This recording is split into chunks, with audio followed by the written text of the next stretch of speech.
ఇంతవరకు చేశారు కదా చాలమ్మా.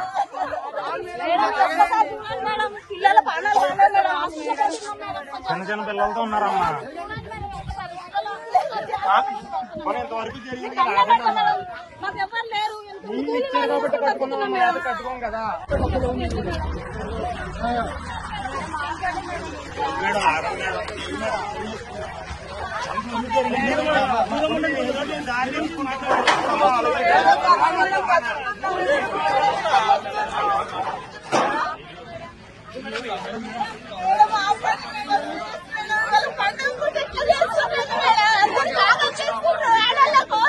అరెస్ట్ చేసి మరీ తరలిస్తున్న పరిస్థితిగా చూస్తాం. ఎందుకంటే పోలీసు భారీ మరణాల నేపథ్యంలో హైదరాబాద్ కూల్చివేసి హైదరాబాద్ సంబంధించి మాత్రమే కేవలం పేదలకు సంబంధించి మాత్రమే ప్రధానంగా దీనికి సంబంధించి కూడా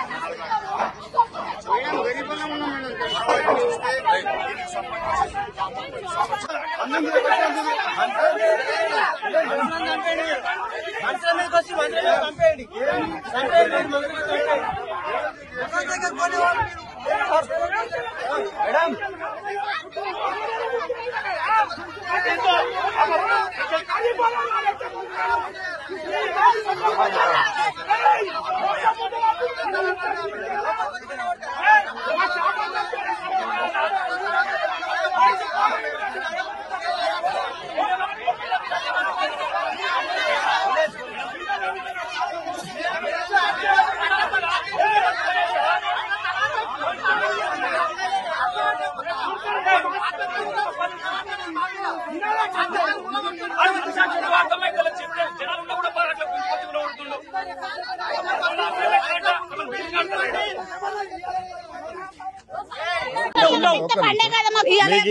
తెలంగాణలో పెద్ద పండుగ, ఎవరికి ఉండదు ఈ పండుగ. మాకున్న పండుగ తెలంగాణలో.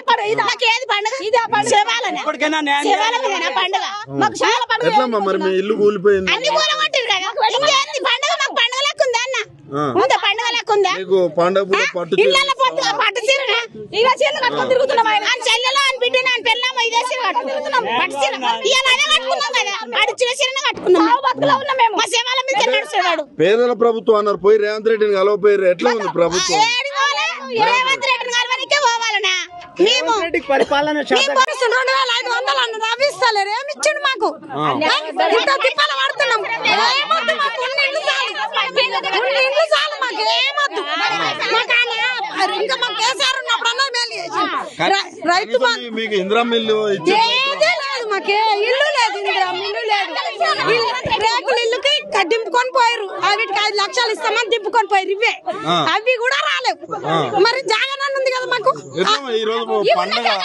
మరి పండుగ ఏం చేయాలి? బతుకమ్మ చేస్తుంది చూడు. మాకు బతుకమ్మ అవుతుంది.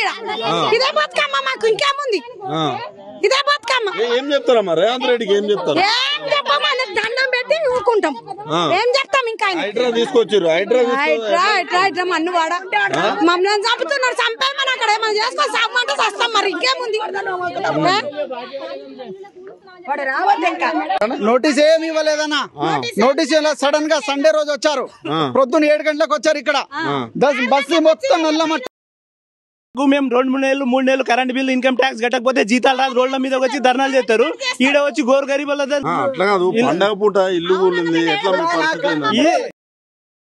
ఈడ ఇల్లు కట్టేటప్పుడు 6 సంవత్సరాలు ఇల్లు కట్టినాము.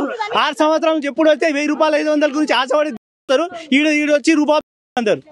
కానీ ఇలాంటి ప్రభుత్వం వెస్ట్ అంటే వెస్ట్ ప్రభుత్వం. అందుకోసం టీఆర్ఎస్ ప్రభుత్వం మంచి ఎలా అంటేలే, కానీ ప్రజలకు న్యాయం చేసే ప్రభుత్వమే వెస్ట్. అందరు ఇలా కొడితే ఇప్పుడు ఎవరు న్యాయం చేస్తారు? అందరు 10-15 లక్షలు పెట్టి కొన్నారు. ఓపెన్ కార్డు ఇలాంటి సంచులు అప్పుడే వేస్తుండే ఏమవుతుండే?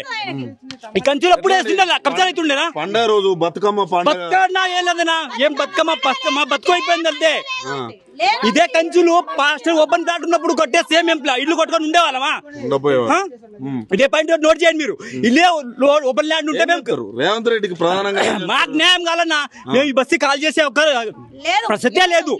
మేము ఈ బస్తీ దగ్గర వెళ్తే బాగుండదు అంతే. రేవంత్ రెడ్డి ఓటుకున్నట్టు ఉన్న దొంగ మళ్ళీ ప్రజలకి ఏం సాయం చేస్తాడు? ఆయన దొంగ. పైసలు ఎవరైతే మాట వింటాడు. ఓటుకున్నోడు దొంగ చేసినోడు పేదోళ్ళని ఏం సాయం చేస్తాడు ఆయన? ఆయన కడిపే నిండదు, వేరే వాళ్ళకి ఏం సాయం చేస్తాడు? నాకు కోసుకోండి, నాకు తినండి, అదొక సీఎం అలాంటి మాటలు మాట్లాడతాడా? కేసీఆర్ అని చూసి నేర్చుకుంటే అలా కొద్దిగా బుద్ధి వస్తుంది రేవంత్ రెడ్డి. ఓటుకు నోటు ఆయన దొంగ ఉంటే తెలంగాణ మగోళ్ళు వీళ్ళకి పంపించొద్దు, వాడు వచ్చి మాట్లాడాలి. ఆ రేవంత్ రెడ్డి వచ్చి మాట్లాడాలి ఇక్కడ దమ్ముంటే. ఓట్లు వేయమన్నప్పుడు వచ్చినాడు కదా, ఇప్పుడు రావాలి వాడు. పండగ పూట మరి పండగ పూట మాకు ఇలా చేసి ఏడిపిస్తున్నారు. పెద్దలు కట్టుకోకుండా ఏం చేయకుండా ఇట్లా మమ్మల్ని అందరిని ఏడిపిస్తున్నాడు. అంటే ఇప్పుడైనా రేవంత్ రెడ్డి వచ్చినాక ఈ 2 సంవత్సరాల నుంచి ఎట్లా అవుతుంది, వాడు వచ్చిన నుంచి ఎట్లా అవుతుంది. అంతకు ముందు ఇలా లేదు, ఇట్లా లేదు. వాడు వచ్చిన నుంచే ఇట్లా జరుగుతున్నది. వాడికి ఎందుకు గెలిపించినారో ఊరోళ్ళు అంతా కలిసి గెలిపిస్తాడు వాడు, అందరికి తెలిసి. వాడుకో ఇప్పుడు ఇల్లు పోతే ఎట్లా మీ పరిస్థితి? ఏదో రోడ్ల మీద ఉండాలి, కుక్కల్లా బతుకుండాలి, రోడ్ల మీద పడుకోవాలి. మరి మీరు బతుకమ్మలో ఏమి ఉన్నాయి? బతుకమ్మ ఇదే బతుకమ్మ ఆడుతున్నాం, పోలీసు వాళ్ళతో బతుకమ్మ. పోలీసు వాళ్ళతో బతుకమ్మలు ఆడుతున్నాం. ఇదే లాఠీలు పెట్టుకొని కొడుతున్నారు కదా, అదే బతుకమ్మ. దమ్మునాలు పోలీసులకు కొడుతున్నారు పోలీసు వాళ్ళే. వాళ్ళకి పవర్ ఇచ్చింది ఎవడు? వాడే కదా పవర్ ఇచ్చిండు. రేవంత్ రెడ్డి పవర్ ఇచ్చిండు. వాడు రమ్మని దమ్ముంటే వాడికి ఓట్లు వేపించుకున్నాడు, సైలెంట్ ఉన్నాడు ఇంట్లో. మాకేం లేవు ఆస్తులు, గరీబులం మేము. రోజు కోట పడితే గడుస్తుంది, రోజు కష్టపడి జీవులం మాది. పొద్దుంతా పనికెళ్తున్నారు, ఒక్కరు తినగలం మాకు నైట్ లో. మరి పేదల ప్రభుత్వమే అందుకే ఇచ్చిండు, మొత్తం ఇచ్చేసి పెట్టిండు వాడు.